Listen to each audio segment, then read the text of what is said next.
fl-isem tal-Missier u tal-Iben u tal-Ispiritu Santu. Il-grazzja ta' Sidna Ġesu Kristu l-imħabba ta' Alla u l-għaqda fl-Ispiritu Santu tkun magħkom il-koll. Eżis kuti ġbarna hawnhekk għal din iċ-ċelebrazzjoni Ewkaristika ninsabu fil-21 ħadd matul is-sena. U l-liturġija tal-kelma tal-lum Ġesu kellimna dwar rridu ngħaddu mill-bib id-dejjaq. U ma ħallux għall-aħħar għax il-bib jingħala. U għal xejn imbagħad wara ngħidu mulej daħħalna aħna nafuk x'il-bib ikun ingħala. Għalhekk bi preparazzjoni għal din l-Ewkaristija fejn se niltaqgħu ma' Ġesu fil-kelma ta' Alla, fil-liturġija tal-kelma, u nirċifuh ġewwa l-qalb tagħna fil-liturġija tal-Ewkaristija jew nirrikonoxxu li għandna bżonn il-maħfra tiegħu billi naħsbu u nagħmlu eżami tal-kuxjenza u nitolbu maħfra lil Alla.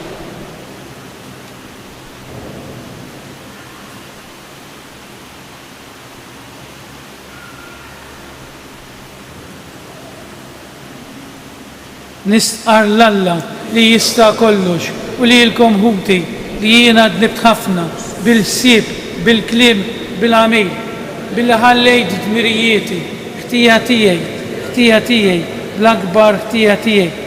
Għalhekk nitlob l-imqazza Marija dejjem Verġni, l-anġli, l-qaddisin kollha u li lkom ħuti x'titolbu għalija il-mulej Alla tagħna. Eħna lina Alla li jista' kollox jaħfrilna dnubietna u jwassalna għal-ħajja ta' dejjem. Mulej ħniena, Kristu ħniena, mulej ħniena. Glorja lill-Alla fil-ola ta' smewiet u paċi fl-art lill-bnedmin ta' rieda tajba. Infaħruk, inberkuk, nadurawk, natuk ġie, inroddulek ħajr għal-glorja kbira tiegħek. Mulej Alla, Sultan tas-sema, Alla Missier li tista' kollox. Mulej Iben waħdin Ġesu Kristu.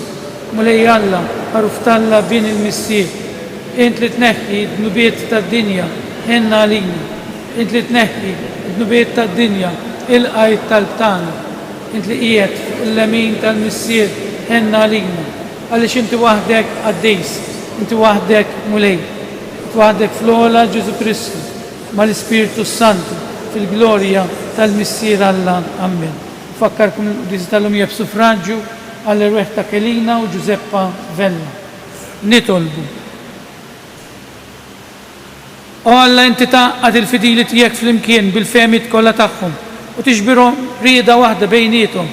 Għamel li l-popli tiegħek ikunu ħobb il-preċetti tiegħek u jixtieq il-ġid li inti twedu biex fost il-ħafna tibdil ta' din id-dinja il-qlub tagħna jieqfu fis-sod fejn hemm tassew ilena. Dan kollu nitolbulek permezz ta' ibnik, Ġesu Kristu Sidna, li Alla u miegħek jgħix u jsaltan fl-imkien mal-Ispiritu Santu għal dejjem ta' dejjem. L-ewwel qari. Iġibu lil ħutkom kollha minn kull ġens. Qari mill-ktieb tal-profeta Iżajija. Dan jgħid il-mulej, għad niġi niġbor il-ġnus kollha u l-popli ta' kull irsien, dawn jiġu jaraw is-sebħ tiegħi. Jien nolli għalihom sinjal u nibgħat li xi ħut mill-fdal ta' Iżrael għand il-ġdus. F'Tarsis, Put, Lut u Mesek, Ros, Tubal u Ġawan u lejn ix-xtut imbeda li qatt ma semgħu bija u qatt ma raw is-sebħ tiegħi u ma jxandru s-sebħ tiegħi qalb il-ġnus. U jġibu lil ħutkom kollha minn kull ġens bħal offerta lil mulej. Iġibuhom fuq żwiemel u karrijiet, fuq suġġetti bawla u ġmla għal fuq il-muntanja qaddisa tiegħi f'Ġerusalemm. Jgħid il-mulej, bħalma wlied Iżrael iġibu l-offerti tal-muħ tagħhom f'ġarra rinda fit-tempju tal-mulej. U lil xi ħud minnhom noħodhom b'assissin u leviti, jgħid il-mulej. Il-kelma tal-mulej, rodu ħar lill-Alla. Sarmi sponsorjali ngħidu flimkien morru fid-dinja kollha xandru l-Evanġelu. Ngħidu flimkien morru fid-dinja kollha xandru l-Evanġelu. Faħru l-mulej intom ġnus kollha, sepuh intom popli l-koll. Ngħidu flimkien morru fid-dinja kollha xandru l-Evanġelu. Għax kbira it-tiba tiegħu magħna, il-fedeltà tal-mulej tibqa' dejjem. Ngħidu flimkien morru fid-dinja kollha xandru l-Evanġelu. It-tieni qari, il-mulej widdeb lil min iħobb. Qari mill-ittra lil Lut. Ħuti, insejtu għal kollox il-kelma ta' twissija li qalilkom tawliet li intom. Ibni, la twarrab xi twiddib tal-mulej u la taqtax qalbek meta jċanfrek, għax il-mulej jwiddeb lil min iħobb, jolqot lil kull min jilqa' bibnu. Huwa l-edukazzjoni tagħkom li intom qegħdin tbagħtu. Alla jimxi magħkom tawliet. Minu dak liben li missieru ma jwidbux. Tassow li bħalissa kull twiddiba ma tferraħniex imma tnikkitna. Iżda mbagħad lil dawk li jkunu tħarġu biha hija troddilhom il-frott ta' ħajja mimlija bis-sliem u l-ġustizzja. Mela irfgħu l-idej merħija u l-irkubtej mitluqa tagħkom u waqbdu triq dritta riġrejkom biex kull minu tsob ma joħroġ mit-triq imma jerġa' jieħu saħħtu. Il-kelma tal-mulej. Roddu ħaj lil Alla. Jogħġobkom nqumbu liqfa l-Evanġelu.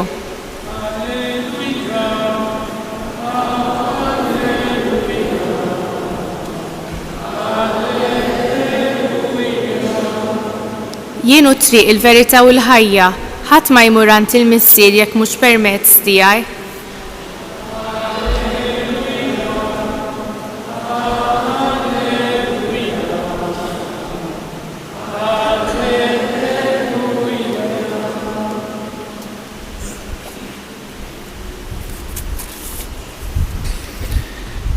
Il-mulej magħkom. Qari mill-Evanġelju skont San Luqa. F'dak iż-żmien huwa sejjer lejn Ġerusalemm, Ġesu għadda jgħallem f'xi belt f'xi bliet wirħula u kien hemm wieħed qallu mulej jaqgħu ftit huma dawk li jsalvaw. U weġibhom tħabtu biex titlu mill-bieb id-dejjaq għax kif ngħidilkom jien ħafna għad ifittxu li jidħlu u ma jirnexxilhomx. Għax meta sit id-dar ikun qam jagħlaq il-bieb, intom tibqgħu barra u tibdew tħabtu l-bieb u tajdu mulej jiftħilna. Iżda hu jweġibkom u jgħid ma nafx mnejn intom.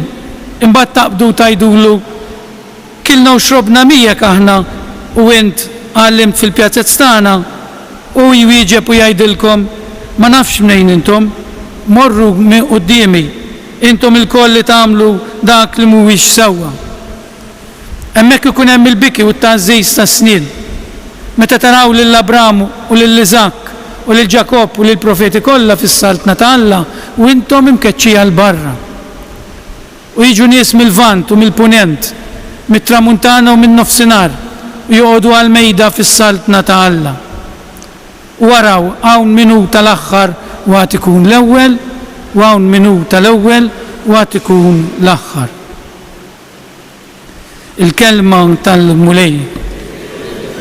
Stalim tal-Evanġelu li tnazzuni. Jekk konna attenti, illum is-salm responsjonali kien qasir ħafna. U t-tieni strofa li qrajna qasija strofa żewġ versi tgħid hekk. Għax kbira hija t-tieba tiegħu magħna, il-fedeta tal-mulej tibqa' għal dejjem. Is-salmista qed jgħidilna li Alla jibqa' aw lajna jibqa' jirrispettana u fidil lejna nagħmlu x'nagħmlu. Anki meta nabbandunawh, anke meta niżbaljaw, anke ma nagħtux kasu. U din isa f'kontradizzjoni mal-Vanġelu tal-lum, għax il-Vanġelu tal-lum jgħidilna tħabtu l-bieb u niftħilkomx, tgħiduli li tafuni u ngħidilkom ma nafkomx. U jidħlu qabilkom fis-saltna tal-Alla anke dawk li ma jemmnux, dawk li jiġu mill-vant u mill-punent u mit-tramuntana. U jidħlu dawk tal-aħħar u tal-ewwel jibqgħu barra. Kif nispjegawha din? Jekk Ġesu fis-salm qed jgħidilna li hu ta' qalb kbira u jħenn u jħobb. U għandna l-istorja tal-bieb, issa dan il-bieb irridu nifhmu ta' dan mhux xi bieb. Għax aħna meta naqraw tridu tgħaddu mill-bieb naħsbu illi ħajjitna kollha rridu ngħaddu minn dan il-bib id-dejjaq. Fil-fatt mhix hekk l-istorja, l-bib id-dejjaq huwa l-aħħar bib, ifhmuni x'ħanejt, l-aħħar bib li jiftħilna Ġesu. L-aħħar bib.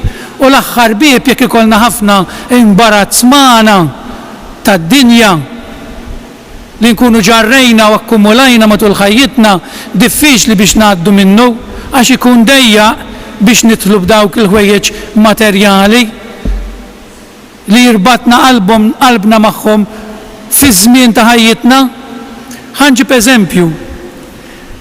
F'belt antika, ma nafx mortu Ġerusalem jew any belt, il-bib prinċipali jkun kbir u ġel jkun hemm iktar minn bib prinċipali wieħed. U meta tiġi assedjata l-belt l-ewwel li jgħalqu li min huma l-bibien? Il-bibien il-kbar. Imma dejjem ikun hemm xi bieb żgħir biex jidħlu l-aħħar soldati jew dawk li kienu qed jagħmlu r-ronda li jindunaw li ġejjin jattakkawhom. Dan ikun bib sigriet. Issa fil-ħajja tagħna Ġesu jiftħilna ħafna bibien, itina ħafna okkażjonijiet ta' bibien kbar. U aħna kultant u iwa mbagħad nidħol u għad baqali għadni żgħir, għadni f'saħħti. Jew nkun wis impenjat u moħħi fl-affarijiet tad-dinja. U tgħiduli kif jiftħilna l-bibien. Tista' tmur qudiesa tisma' ħsieb u joltok. Jista' jkun funeral ta' xi ħabib tiegħek li miet forsi qabel iż-żmien feta żgħira. Tista' tkun kelma li tisma' li tolqtok. Tista' tkun marda li iġalek tieqaf fil-ħajja u tgħidlek mhux kollox l-affarijiet tad-dinja, hemm xi ħaġa oħra. Tista' ssib ruħek imdejjaq, tgħid jiena għax m'għandix paċi f'qalbi. Ġesu qed jiftaħlek il-bibien f'ħajtek, qed jiftħilna l-bibien. Fil-ħajja tagħna tant iħobbna kif rajna f'dan il-versett għax kbira jettieba tiegħu magħna li l-ħin kollu ħajjitna kollha jipprova jgħaddina mill-bibien il-kbar. U aħna illi nirrendu lilna nfusna illi nippruvaw nidħlu fis-saltna talla fl-aħħar minuta u l-bib ikun dejjaq imbagħad. U din li qed jgħidilna Ġesu, għalhekk qed jgħidilna dawk tal-aħħar jiġu l-ewwel hawn nies li ma jiġux knisja jew mhumiex m'għandin u forsi qed jgħixu aħjar minni u minnek. Għax aħna kultant ngħidu iwa jien m'għammet iżewwiġt fil-knisja, immur il-knisja l-ħadd, allura għandi l-garanzija tas-salvazzjoni. Dan il-ġuvni dak li saqseh, għallu mulej jaqgħu ftit huma dawk li jsalvaw, Ġesu ma rispondix din mistoqsija. Mhux in-numru importanti li inti u jiena nsalvaw u Ġesu f'ħajjitna jtina ħafna okkażjonijiet. Biex jiġri dan l-ewwel ħaġa rid niftaħ qalbi l-ewwel nett. Il-bib tal-qalb tiegħi. Aħna fil-ħajja tagħna ngħaddu minn ħafna bibien li jġibu bidla fil-ħajja tagħna, xogħol ġdid, tmur ġa skola ġdida, iż-żwieġ, l-ordni sagri, tieħu impenji ġodda x'imkien li jbidlu lna ħajjitna. Meta nitlu f'bib ġdid nibżgħu ftit għax ma nafux xemm. Imma Ġesu wieħed mill-affarijiet importanti li niftħu l-bieb ta' qalbna. U l-bib ta' qalbna jridu niftuħ għal żewġ affarijiet importanti. L-ewwel nett il-bib ta' qalbna jrid ikun miftuħ għal dawk ta' madwarna. Ħanġib eżempju. Ħanitlaq mis-saċerdozju. Jekk jien il-bib ta' qalbi mhux miftuħ għal poplu ta' Alla u noqgħod u nagħmel il-kumditajiet tiegħi u mhux għal il-bżonn tal-poplu ta' Alla, jien il-bib ta' qalbi għadu mhux miftuħ. Fil-ħajja taż-żwieġ kemm ikollna bibien magħluqa li l-mara ma tafx bihom jew li r-raġel ma jafx bihom, dawn ikissru ż-żwieġ. Ħafna bibien kultant norbtu qalbna ma' kaxxun biċċavetta, ma' dik xi ħaġa magħluqa li jinbiss għandi ċavetta għalija. Dik tiegħi. U dawn huma l-affarijiet tqal li nġorru magħna u xi naslu biex nitlu f'dak il-bieb dejjaq ma kunux nistgħu ngħaddu għax mhux wiesa biżżejjed. Essaċ mhux il-bieb huwa dejjaq ta' aħna mobbijin bl-imbarazz biex ngħidlu hekk tad-dinja. Kemm imbarazz inġorru f'qalbna, kemm imbarazz materjali inġorru magħna u naħsbu u nerġa' ngħid naħsbu illi ħajibqa' magħna l-eternità. U kollu rridu nħalluh warajna, kollu. Kemm nagħmlu u nerqu għaraq ta' dmuħ u imbagħtu u sigħat xogħol. Kollox rridu nħallu warajna. Mela l-lubtana jridu jkunu miftuħin lejn Alla. Din hija importanti. It-tieni punt. Nidħlu il-bib tagħna huwa Ġesu. Irridu niddeċiedu li nidħlu f'dan il-bib. Ma noqogħdux ngħidu u le nilħaq inqer fl-aħħar ta' ħajti u tgħid ħammut f'salt jiena. Nipprokrastrinaw jgħid il-Malti dejjem inħallu. Nagħmlu għad-deċiżjoni. Naf li meta nidħlu mill-bieb fil-qalb ta' Ġesu ħajbidlilna ħajjitna u din nibżgħu minn aħna. Tgħid lex nidħol minn dak il-bieb, irrid nibda nbiddel ħajti. Imma mhux aħjar tbiddilha issa milli tasal fl-aħħar u jkun diffiċli mbagħad tbiddilha. Teologu kbir jgħid hekk fuq is-sodda tal-mewt meta tiġi biex tagħżel bejn Alla u l-ħażin. Għax fil-waqt li qed immutu rridu nagħmlu din l-għażla. Jekk int ħajtek kollha kont imdorri tagħżel il-ħażin, ħajkun diffiċli ħafna għalkemm il-grazzja tal-lija kbira, ħajkun diffiċli ħafna biex tagħżel il-Alla. Għax tant tkun drajt tagħżel il-ħażin li ħajkun diffiċli ħafna. Għandna l-eżempju tal-ħallil it-tajb u l-ħallil il-ħażin. It-tnejn jgħixu ħażin. Wieħed minnhom baqa' jgħaddas rasu. L-ieħor rattab qalbu. Dini jiġifieri niftħu l-qalb tagħna, ngħixu bl-umiltà. Darba kont f'kunvent tas-Sorijiet tal-Klarissi l-Italja. U innotajt li il-bib tal-kunvent għall-ewwel kien żgħir biex tidħol titbaxxa vera titbaxxa biex tgħaddi minnu. U jiena tant tani fajni dan il-bib illi saqsejt dan għaliex għand tkun bib daqshekk żgħir. Tafu xi rispondewni? Għax meta nitlu fil-kunvent irridu niftakru li rridu niċċekknu, rridu nsiru umli. Għax ma tistax tgħix f'kunvent jekk ma tkunx umli.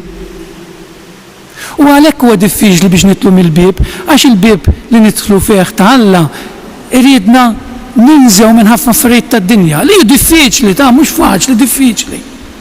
Kulħadd isiba diffiċli. Biex tinsa mis-supervja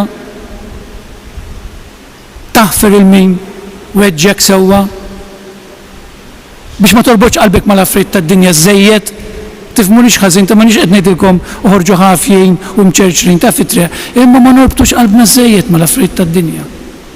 Biex meta jasal biex nitlu minn dak il-bieb li forsi aħna ma tħallniex mill-bibien il-kbar li ħajjitna fetħilna Ġesu għalmenu għax jekk tidħol mill-bib il-kbir f'ħajtek inti ħajkollok ċans tinżam mill-affarijiet.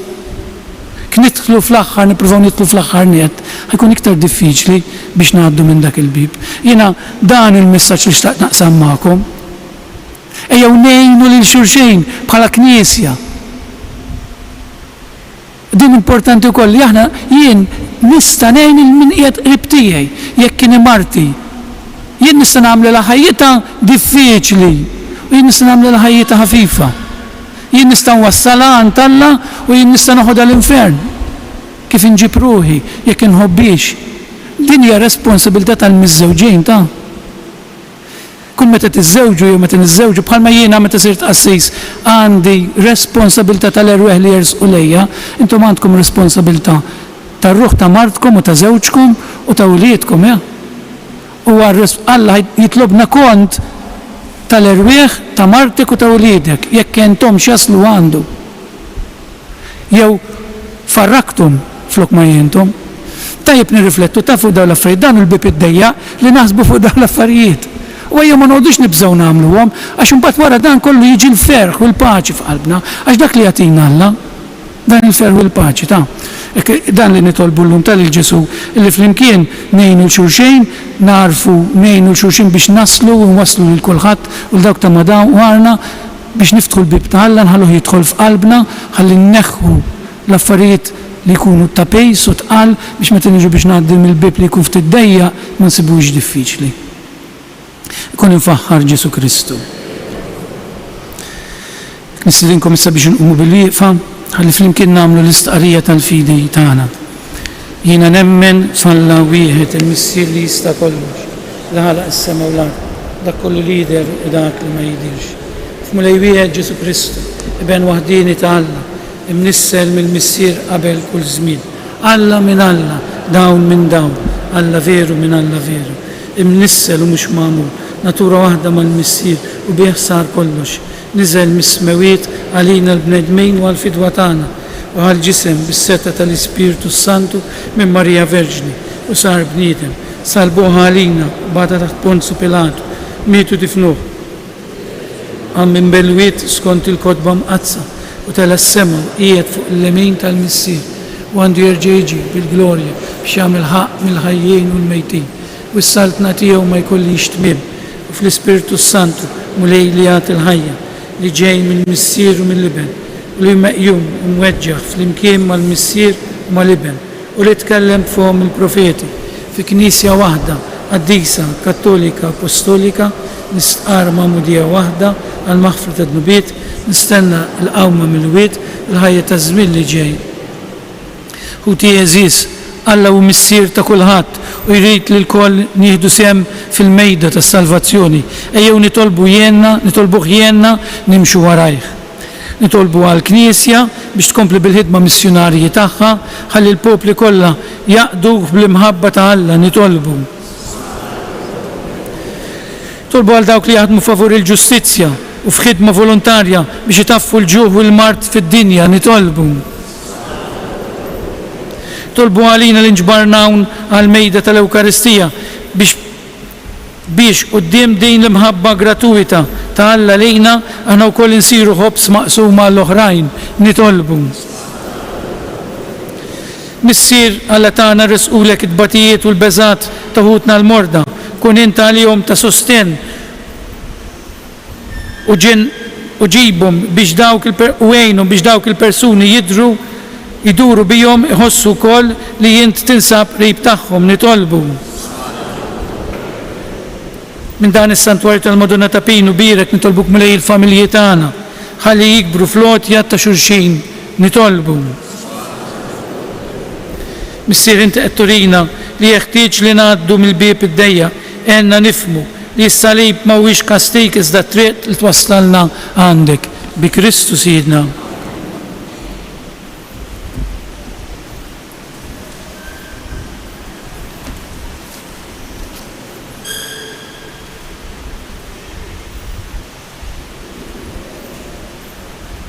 Thank you.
itolbu ħuti biex is-sakrifiċċju tiegħi u tagħkom ikun jogħġob lil Alla l-Missier li jista' kollox.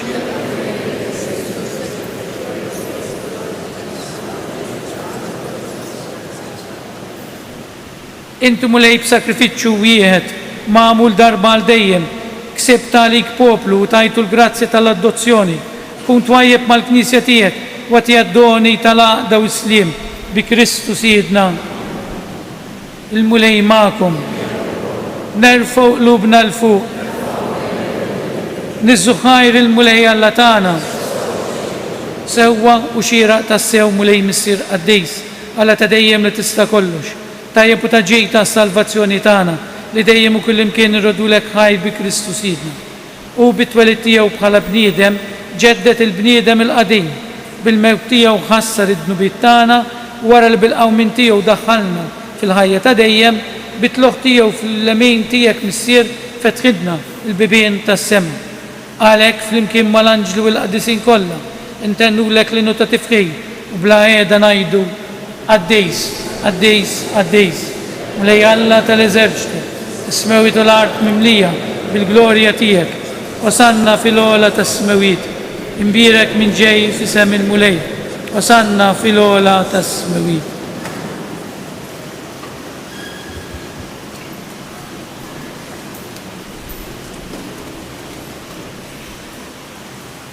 Qaddejs tassew int mulej inti lajn ta' kull qdusija.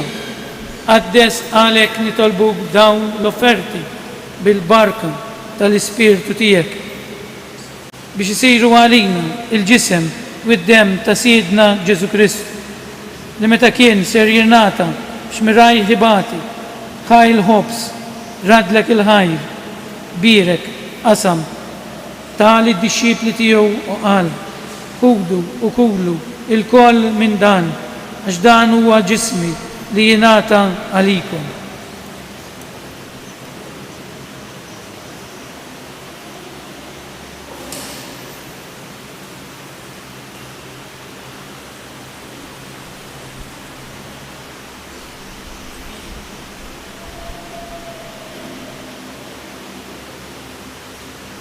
Ekku koll wara li klaħa l-kalċi reġa' rat il-ħajr tali d-dixxipli tiegħu u qal ħudu biex jorbu minnu l-koll x'dan huwa l-kalċi ta' demmi tal-patt il-ġdid li jibqa' għal dejjem id-demm li jixxerret għalikom u għal bnedmin kollha għal maħfra ta' dnubiet. Għamlu dan tifkira tiegħi.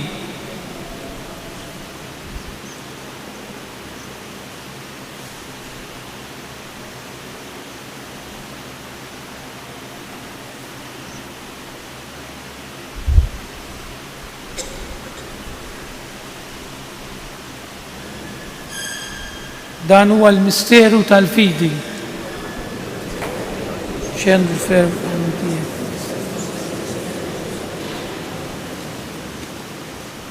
għalhekk aħna nagħmlu dan tifkira tal-mewt u l-qawmien ta' Siedna Ġesu Kristu, nofrulek mulej il-ħobs tal-ħajja u l-kalċi tas-salvazzjoni u rrodulek ħajra xogħġbok tilqana hawn quddiemek biex naqduk u miċċo kontana nitolbu lill-Ispiritu Santu jaqadna f'ġisem wieħed lilna li nieħdu sem mill-ġisem u d-dem ta' Kristu.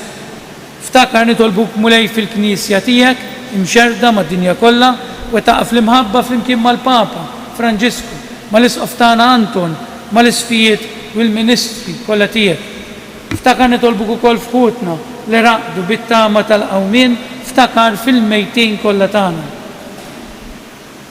Illum mod partikolari nitolbu għar-Ruħ Kelina u Giuseppe Vella li għalihom qegħdin nofru din il-qudiesa. Nitolbuk mulej iddaħħalhom quddiemek fid-dawl tas-seb tiegħek. Ħenna lina l-koll nitolbuk. Għatililna wkoll il-wirt tal-ħajja ta' dejjem. Flimkien mal-Verġni Mqazza u Malla Marija, mal-Apostli, mal-qaddisin kollha li jgħixu fil-biberija tiegħek sa mill-bidu tad-dinja. Għamel li magħhom infaħruk u insebħuk Ġesu Kristu ibnek.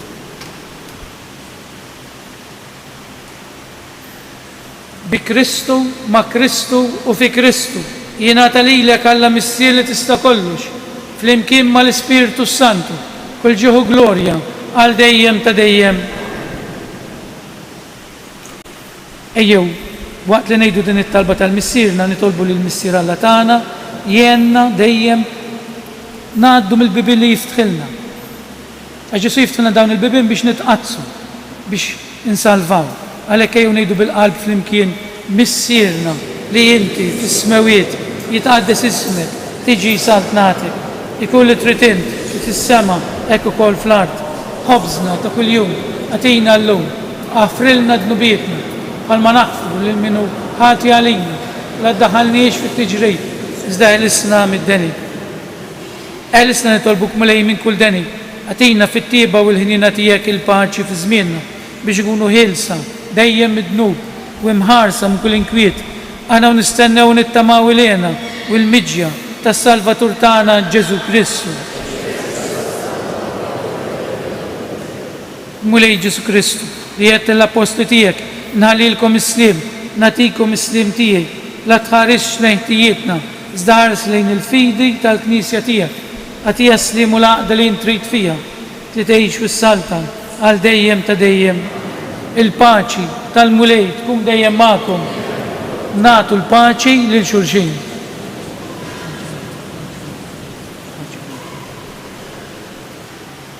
Il-ġisem flimkien mad-dem tas-Sinjur tagħna Ġesu Kristu niswew lilna li se nitqarbnu bihom għal ħajja ta' dejjem. Ħaruf Talla li tneħħi d-dnubiet tad-dinja ħenna għalina. Ħaruf Talla li tneħħi d-dnubiet tad-dinja ħenna għalina. Ħaruf Talla li tneħħi d-dnubiet tad-dinja għatina l-paċi.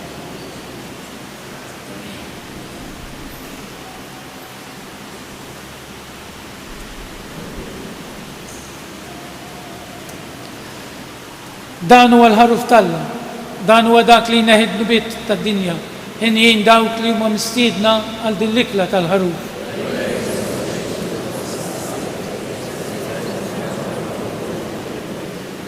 Ġisem flimkien mad-dem tas-Sinjur tagħna Ġesu Kristu.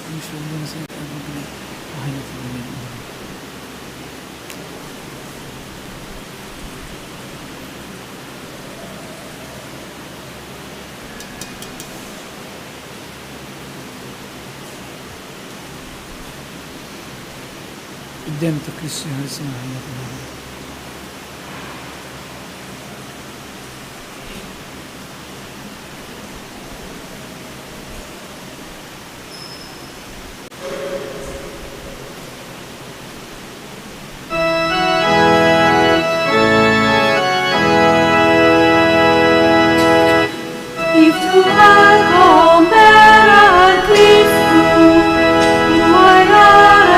Działa, kurnika,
U Ġesu li tinsab fil-qalb tagħna. Tina l-grazzja li dejjem nersqu lejk fil-ħajja tagħna anki jekk kienu diffiċli għax il-bib mhux dejjem u t-triq mhux dejjem huma wisejn. Imma Ġesu huma dawn it-triqat li jagħtuna l-paċi. Dan aħna nitolbuk. Glorja lill-Missier lill-Iben u lill-Ispiritu Santu. Nitolbu.